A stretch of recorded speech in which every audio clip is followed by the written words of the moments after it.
આપેલ પદનું સંકલન કરવા માટે સૌથી પહેલાં એક્સ સ્ક્વેરને બંને પદ સાથે ગુણાવશું તો x square minus x square અને એક્સ સ્ક્વેર કેન્સલ થશે -1 dx.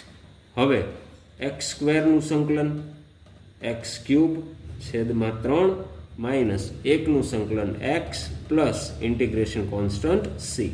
તો આ આપણો ફાઇનલ આન્સર આપણને મળશે. તો તે જ રીતે બીજો ક્વેશ્ચન જોઈએ. ax square plus bx plus C સંકલન કરવા માટે સૌથી પહેલાં સંકલનના સરવાળાના કાર્ય નિયમનો યુઝ કરશું. તો integration ax square dx plus integration bx dx plus integration C dx.